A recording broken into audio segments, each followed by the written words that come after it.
안녕하세요. 대업에서 반도체 업종과 IT 산업 담당하고 있는 임주성입니다. 5월 22일 파도 리뷰 진행해 보도록 하겠습니다.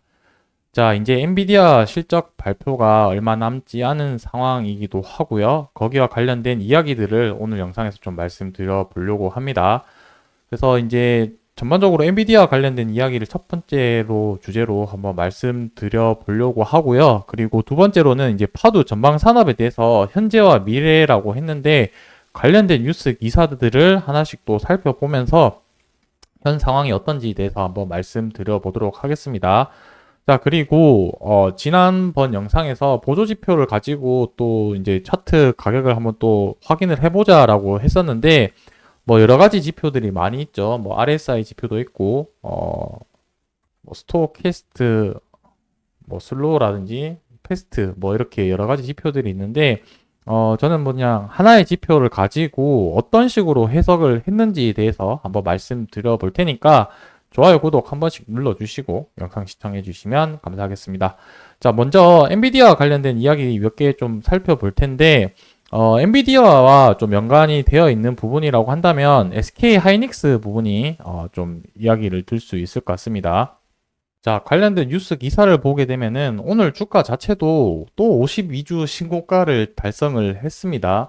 왜냐하면 하이닉스에서 HBM을 생산을 한 다음에 어, 이 구조를 다시 좀 설명을 드리자면은 엔비디아에서 GPU 이제 위탁 생산을 하죠. TSMC에 위탁 생산을 하고 하이닉스에서 이제 HBM을 생산을 해서 또 TSMC에 납품을 하게 되면은 TSMC가 코스트 패키징을 해가지고 이제 AI 칩을 엔비디아에 납품하는 그런 지금 구조로 유통을 하고 있다라고 이해를 해주시면 좋을 것 같고 결국에 HBM 판매량 실적 이꼴 엔비디아의 실적이라고 또 생각을 해 주셔도 좋을 것 같거든요. 왜냐하면 지금 AI 칩 자체가 공급 한 족족 수요로 나가고 있기 때문에 만든 이꼴 다 매출로 생각을 하시면 될 것 같습니다. 그래서 이러한 부분들이 지금 기대감을 펼치고 있다라고 이해를 하시면 될 것 같고 52주 신고가 같다는 얘기는 지금 AI 쪽과 관련해서 시장에 대한 기대감이 계속 부풀어 오르고 있다라고 좀 해석을 할 수가 있겠죠. 그래서 엔비디아 실적이 아무래도 현재 지금 뉴스 전망은 이제 또다시 어닝 서프라이즈를 기록을 할 것 같다라는 전망이 또 나오고 있기 때문에 그런 관련 기대감으로 하이닉스가 지금 올라가고 있는 추세인데 뭐 실적은 까봐야 알겠지만 현재로서는 그런 기대감이 많이 부풀어 있다라고 좀 이해를 해 주시면 좋을 것 같습니다. 그리고 이 부분은 좀 추가적으로 말씀드리고 가면 좋을 것 같아서 한번 말씀드릴 텐데, 제가 지난번에 반도체 관련해서 정부 기재부에서 10조가량 지원을 한다라고 이제 말씀을 드렸었죠. 그때 이제 수혜받을 수 있는 직종 같은 경우가 반도체 소부장 기업들, 그리고 거기에 플러스해서 팹리스 기업 중에 지원을 받을 수 있을 거라고 생각을 했었고, 거기에 파도도 좀 수혜를 받을 수 있을 가능성이 있지 않을까라고 좀 얘기를 말씀을 드렸습니다. 근데 이 부분이 지금 이제 중국 같은 경우는 반도체에 200조 가량의 지원을 하고 있다는 뉴스 기사가 나왔는데 이 부분이 결국에는 한국과 중국의 기술 차이를 좁힐 수 있지 않겠냐라는 우려의 목소리가 나오고 있는 상태이기 때문에 아무래도 한국 기업에서 조금 더 많은 그런 지원을 할 수도 있지 않을까라고 좀 생각을 하고 있습니다. 뭐 결과야 어떻게 될지는 모르겠는데 한국의 이런 중국 정책을 보면서 조금 더 지원 금액을 늘릴 수도 있을 것 같고, 현재로서는 지금 간접적인 지원 정책을 좀 쓰려고 하고 있는 것 같습니다. 저금리로 대출을 해준다라든지, 혹은 세액공제를 통해서, 이제 세제 감면 혜택을 이제 주려고 하는 모습인데, 이러한 부분들도 좀 더 직접적으로 지원해 줄 수 있는 방안이 또 나오지 않을까라고 하는데, 이 부분은 결과가 나오게 되면 또 추후 영상에서 한번 말씀드려 보도록 하겠습니다. 자, 그리고 파도의 전방 산업에 대해서 말씀드리려고 하는데, 여러분들도 이제 다들 거의 기업에 대해서 전문가가 되셨지 않았을까 생각을 하고 있습니다.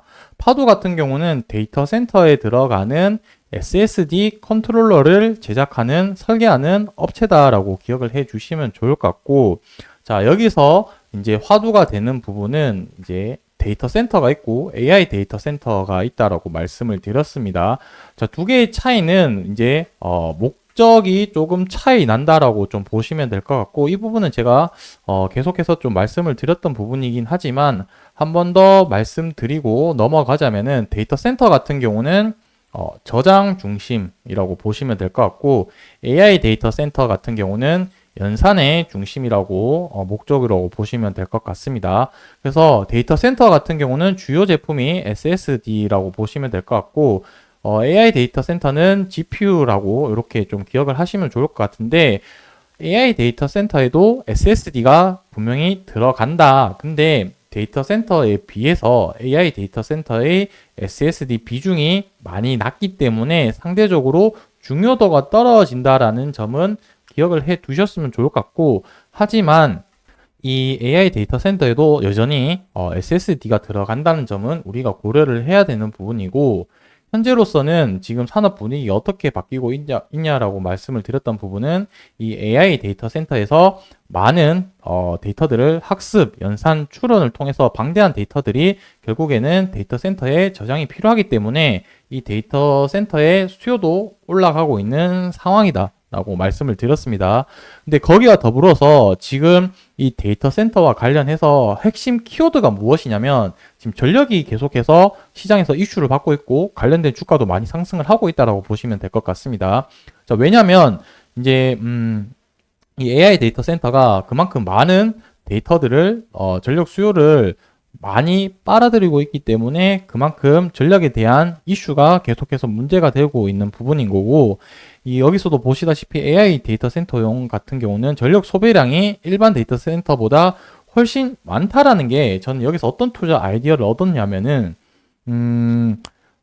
방금 말씀드린 것처럼 기존 데이터 센터에 비해서 AI 데이터 센터의 SSD의 그 사용량이라든지 중요도는 떨어진다라고 했었는데, 결국에 이 전력 소비 때문에 SSD 컨트롤러가 조금 더 비싼 가격이라도 파도 거의 기술력이 있는 전력 소모를 줄이기 위한 그런 SSD를 사용하지 않을까라는 부분인데, 실질적으로 산업 동향이 흘러가는 부분에 대해서는 조금 더 모니터링 해볼 필요가 있다라고 보시면 될 것 같습니다.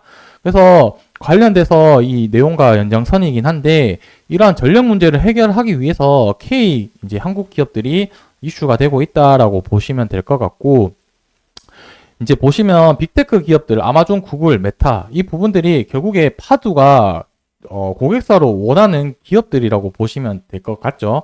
그래서 이러한 데이터 센터들을 계속해서 증설을 하고 있는데, 방금 말씀드린 것처럼 이제 전력 수요가 가장 화두가 되고 있기 때문에 이 전력 소모를 줄이는 부품들이 좀 더 중요도가 부각될 수 있다라는 점을 좀 생각을 해 두시면 좋을 것 같습니다. 그래서 지금 뭐 변압기 분야에서 뭐 이런 기업들이 나타나 있고, 이제 우리가 중요한 거는 파도가 중요한 거죠. 그래서 이제 보시게 되면은 밑에 이제 전력 수급 문제로 별도로 소비 전력 자체를 줄이는 저전력 반도체에 관심이 있고, 여기서는 뭐 삼성전자, 하이닉스 뭐 이렇게 소개가 되어 있습니다.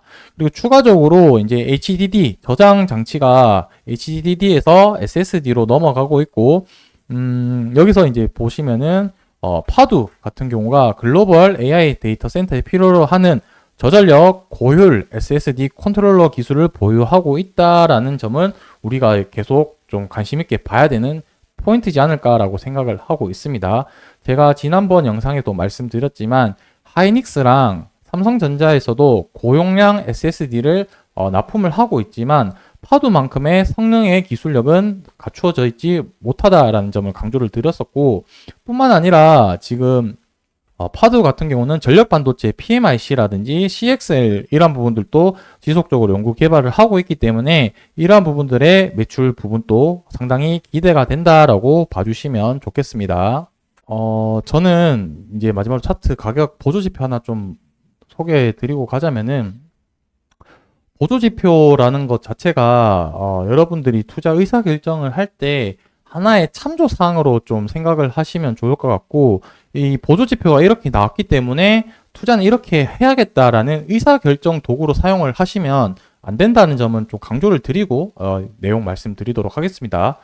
저는 뭐 RSI도 지표도 보고 여러 가지 지표를 많이 봤었는데, 가장 예전에 많이 봤던 지표 중에 하나가 스토캐스틱 슬로우 지표를 많이 봤었거든요.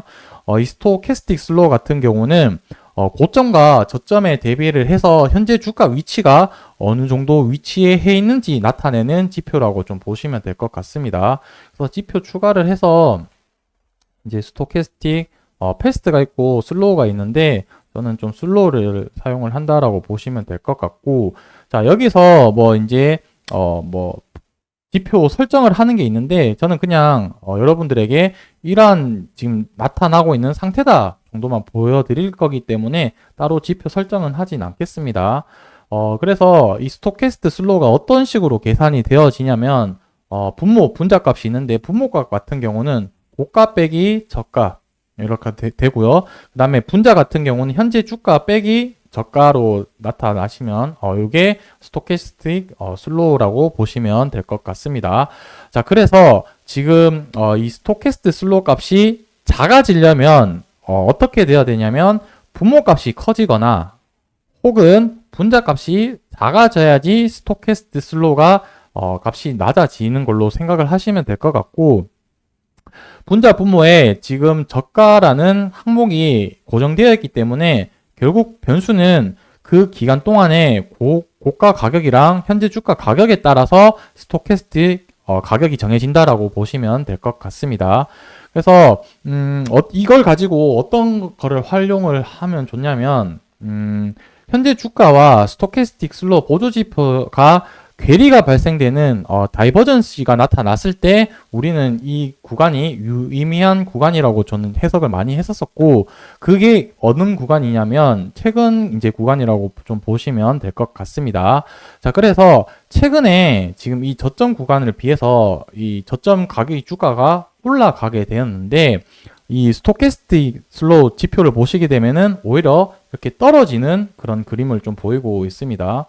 이런 식으로 해서 주가랑 스토캐스틱 슬로우 지표랑 괴리되는 다이버전시가 나타났기 때문에 이 부분은 추세가 전환된다는 의미로 봐서 상승할 수 있을 확률이 조금 높아지지 않냐, 이런 관점으로 좀 해석을 할 수가 있기 때문에 뭐 이런 지표를 가지고 오늘 하나 좀 소개를 드려봤다라고 말씀드릴 수가 있겠습니다. 그래서 저는 보조지표는 더 이상 보지 않고 보는 게 크게 의미가 없는 것 같아가지고 넘어가고 있는데, 여러분들이 그래도 처음 이렇게 매매 근거를 삼기 어려우신다면은 뭐 스토캐스틱 슬로우나 뭐 RSI라든지 이런 여러 가지 지표들을 같이 사용을 하면서 하나의 투자의 근거로 삼으시면 좋지 않을까라고 생각을 하고 있습니다. 그래서 뭐 업황 분위기도 봐야 될 거고, 전망 산업도 봐야 될 거고, 반도체 섹터도 봐야 될 거고, 뭐 여러 가지 하고, 결국에 마지막에 또 중요한 요소가 감이라는 요소를까지 이제 해서 의사결정을 하게 되는데, 그런 여러 가지 의사 과정 중에 하나라고 좀 보시면 좋을 것 같습니다. 그래서 오늘 뭐 가격이 이제 1,000원 단위로 딱 떨어지게 되면서 종가가 마무리했었는데, 이제 아무래도 주가 방향성 이제 곧 방향성을 결정할 것으로 예상이 되는데, 어떻게 움직이는지 계속해서 관찰 추적을 하고 파도 관련된 소식 있을 때마다 영상에서 말씀드릴 테니까 좋아요, 구독 한 번씩 눌러주시고 같이 응원 댓글 열심히 으쌰으쌰 달아주시면 여러분들이 원하는 방향으로 갈 수 있게끔 저도 열심히 기도하도록 하겠습니다. 오늘 영상은 여기서 마무리하도록 하겠습니다. 감사합니다.